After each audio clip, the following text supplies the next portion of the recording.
Hey YouTube, Texas Blades here. Today we're going to be taking a look at the Gerber suspension. Now this is a new multi-tool we just picked up. It's got 12 integrated tools in it.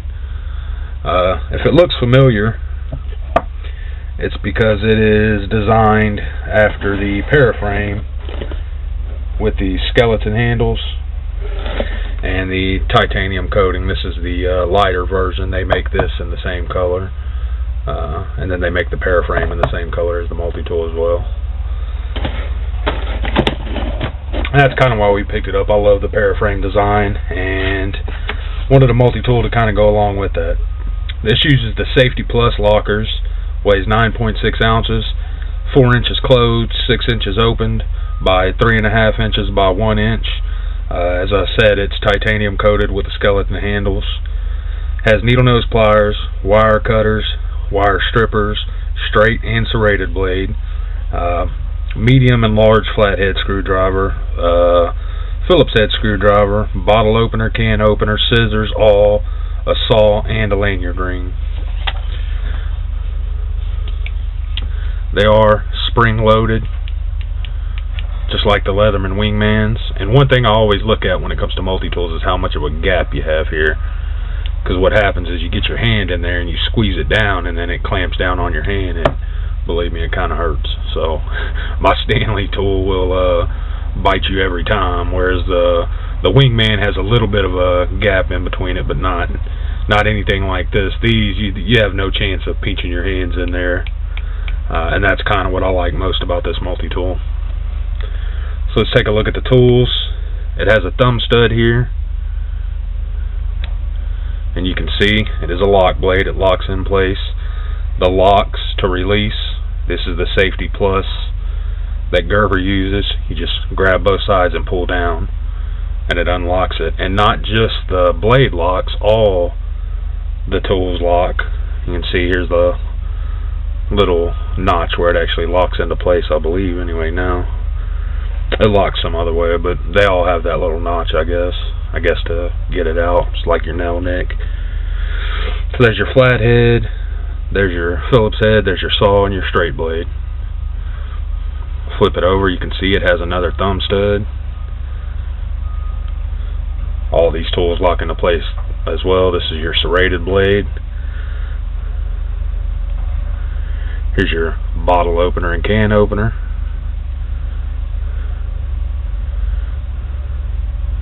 Your smaller flathead, and then here's your scissors. And I want to talk about the scissors just for a second. Let's go ahead and close the rest of these tools down. Now I'll tell you that I love this multi-tool.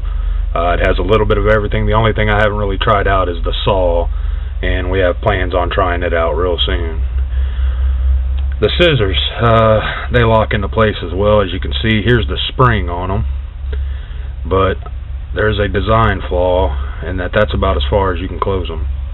You can't close them all the way down, and because what happens is this spring, you see that? I don't know if it's just these pliers that do it, or if it's a design flaw, or if it's just a flaw in this particular set.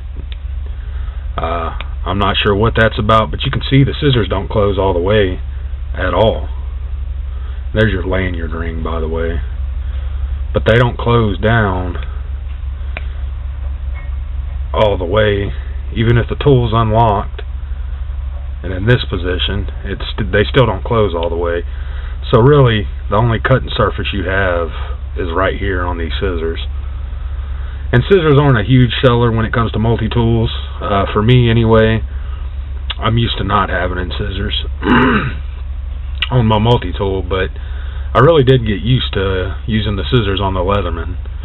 So it is a nice feature when it comes to a multi-tool to have some scissors on there. The awl is not a big deal for me. Don't really need one, but have one just in case.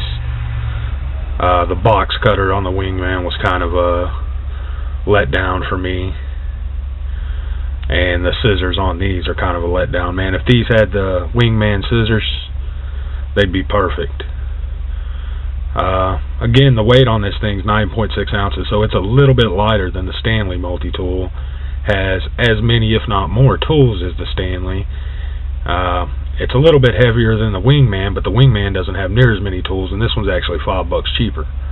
You can pick this one up for $25 on Amazon, whereas the Leatherman will run you roughly, it's $30, and these will run you about $30, $35 if you buy them from like Cabela's or you know, one of those outdoor stores.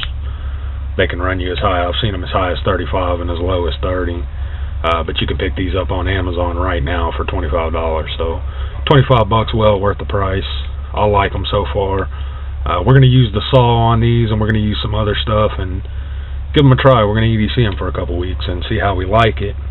Overall, I've already been carrying it for about a week now, and we're going to put some use in on each one of these tools, and I'm going to come back and do an update review and let you guys know exactly what we think about it. But as of right now, I really like them. I think it's a complete tool, you know, it's everything you should need. So I'm going to enjoy using it. We'll update you, be looking out for that one. That's going to be it for this one. Thanks for watching, YouTube.